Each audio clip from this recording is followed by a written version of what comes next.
Bonjour à tous. Cette semaine, dans BX Culture, je vous emmène à la rencontre d'un lieu caché. Caché dans un endroit bien connu des Bruxellois, puisqu'il s'agit du Bois de la Cambre. Au nord de celui-ci se trouve un théâtre, le Théâtre de Poche, qui accueille durant tout le mois de novembre une compagnie. Et cette compagnie s'appelle la Madani Company. Et elle nous offre son tout nouveau spectacle qui met en lumière une jeunesse incandescente. Qui de mieux pour en parler que son metteur en scène Ahmed Madani et une de ses comédiennes, Marie Ntocho. Bonjour Ahmed Madani. Bonjour. Bonjour Marie Ntocho. Bonjour. Ahmed Madani, vous êtes auteur et metteur en scène et vous avez créé la Madani Company dans les années 80.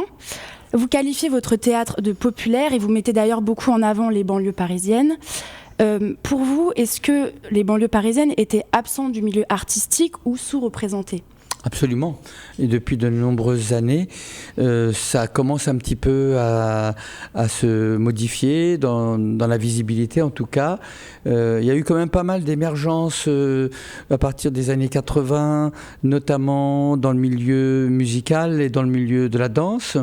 Et dans le milieu du théâtre, là, ça commence à arriver de façon de plus en plus forte à présent, notamment parce qu'il y a pas mal d'écoles nationales qui se sont ouvertes à ce qu'ils appellent entre guillemets la diversité, en fait, la jeunesse des quartiers populaires.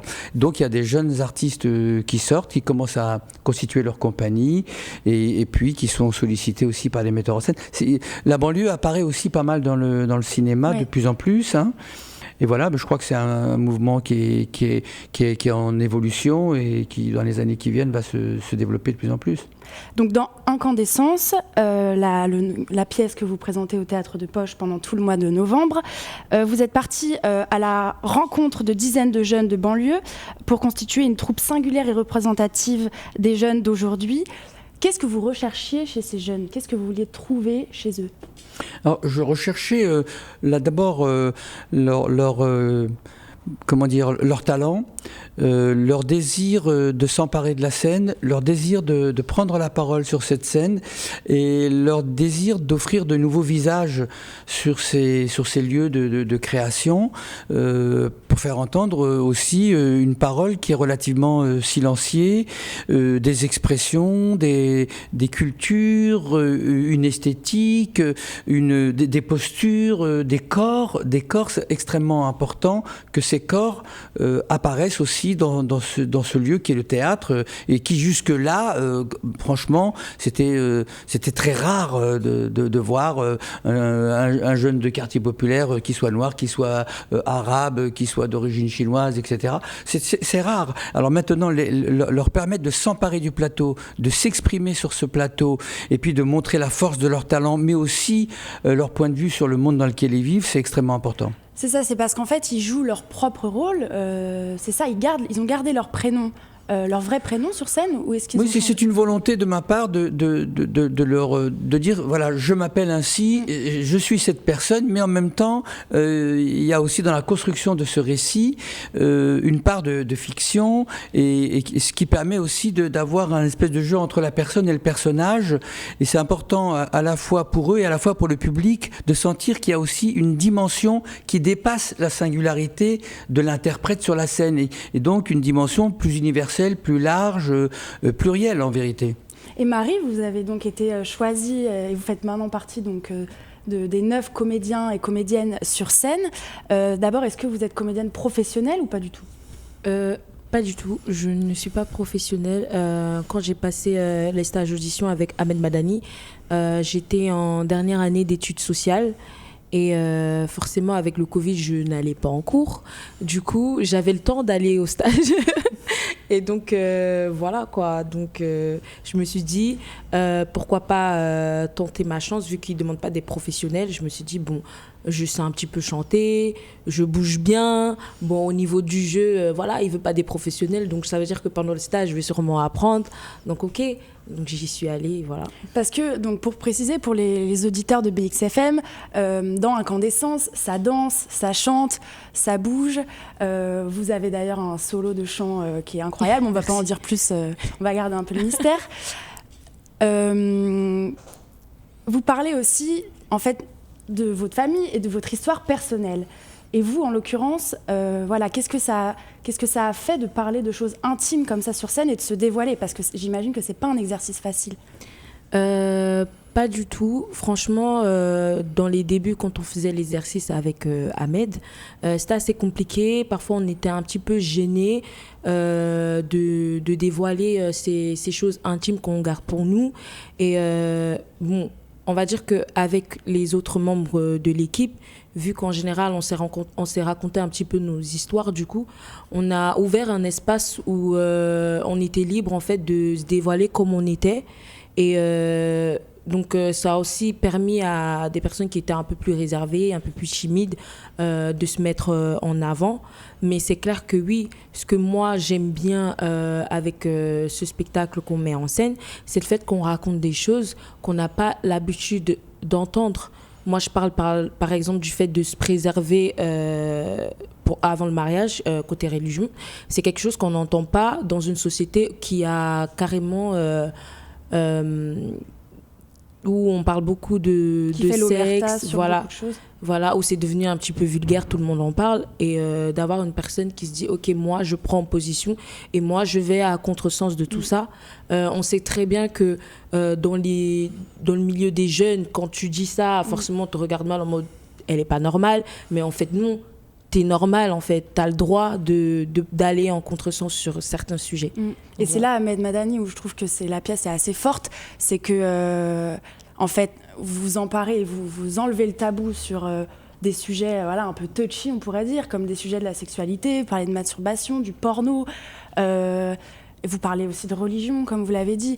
Donc voilà, c'est des sujets qui sont compliqués à aborder, et en fait vous les abordez avec tellement de simplicité. Ça pourrait être une discussion en fait entre potes lors d'une soirée ou lors d'une réunion un peu informelle, et du coup ça crée un lien tout de suite avec le public parce que c'est des sujets voilà, qui nous touchent tous, et en même temps ça surprend le téléspectateur parce qu'on s'attend pas à ce que vous parliez de ce genre de sujet.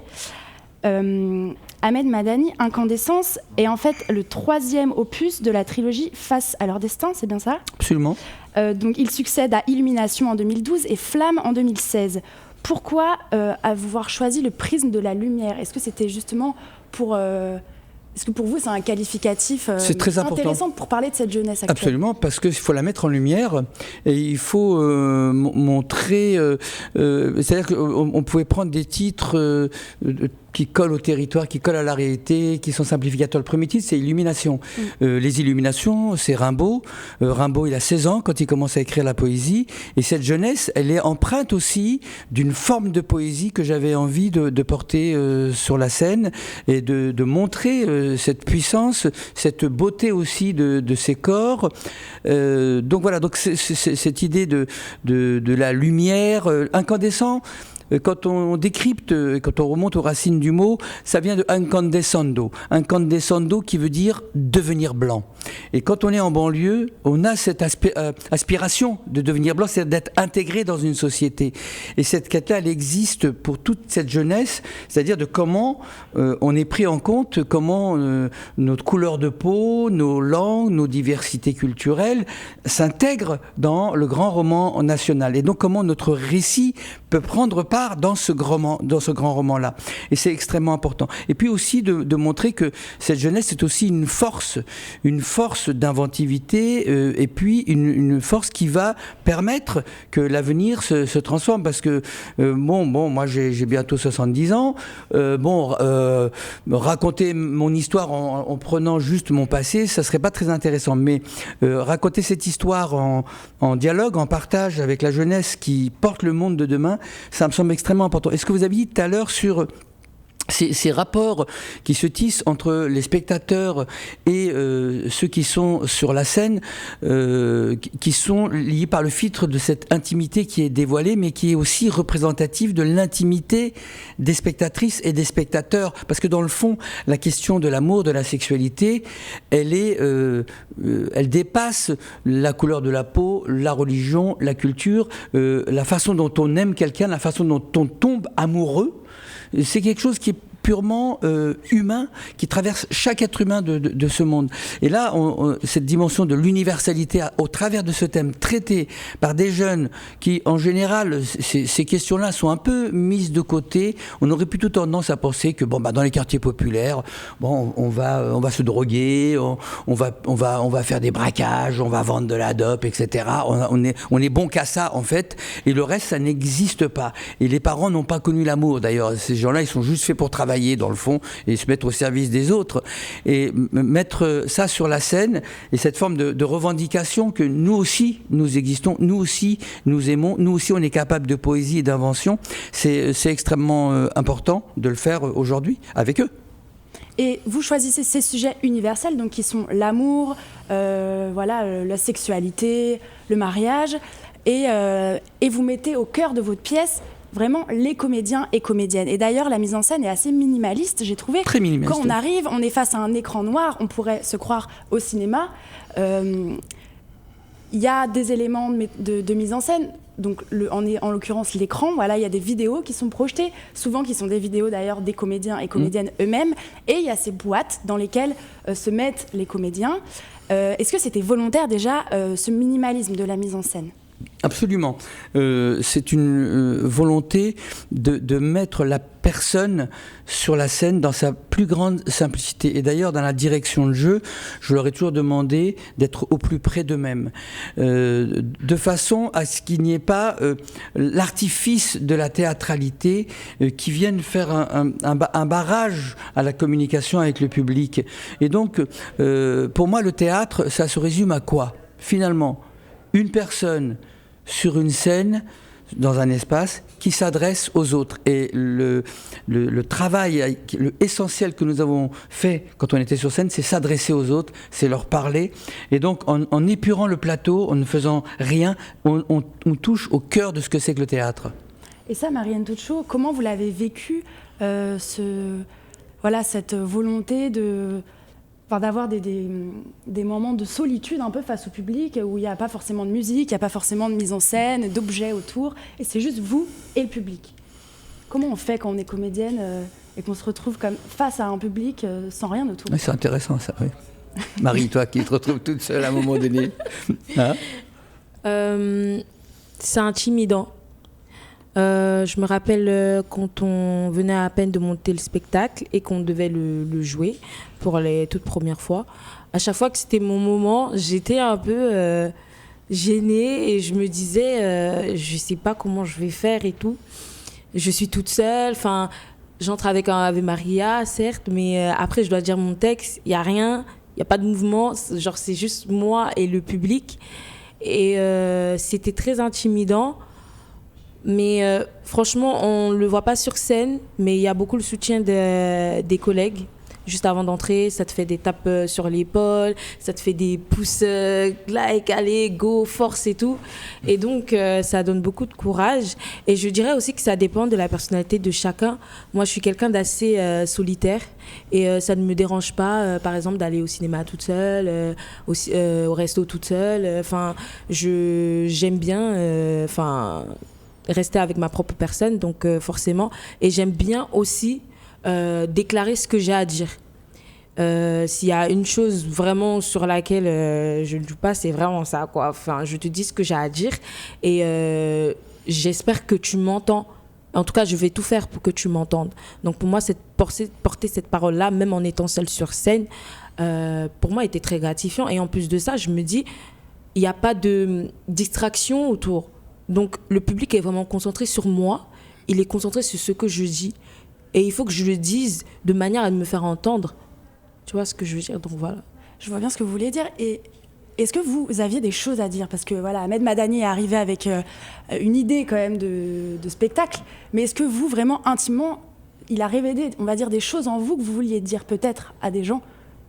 Eh bien, en fait, la question que vous posez, c'est tout le processus d'Ahmed pendant quand il avait déjà constitué le groupe et même pendant le stage, c'est-à-dire qu'il posait des questions à des groupes de jeunes avec qui il a fait le stage on était 10 à la base, chaque groupe de jeunes était 10, donc il posait des questions et à partir de nos réponses, sur nos propres vies, en fait. Donc, à partir de ces réponses-là, c'est comme ça qu'il a constitué le spectacle. Donc, quand on parle sur scène, on dit quelque chose qu'on pense, mais on dit aussi quelque chose que d'autres pensent. Donc, ce n'est pas que notre parole qu'on est en train de porter, mais aussi la parole des autres, de ceux qui ne sont pas sur la scène avec nous en ce moment, ceux qui n'ont pas été choisis.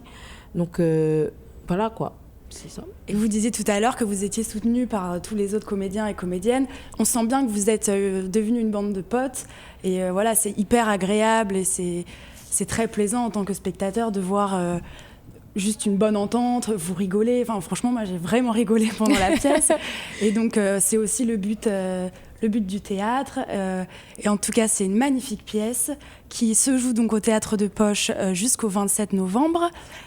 Du mardi au samedi, c'est bien ça? Absolument. Voilà. Et ensuite, vous partez en tournée dans toute la France, une grosse tournée. Voilà. Vous allez dans plein de villes et vous finissez où? Alors, on sera pour cette saison au Théâtre Paris-Villette. Donc voilà, c'est en train de se construire pendant 2 ou 3 semaines, je crois.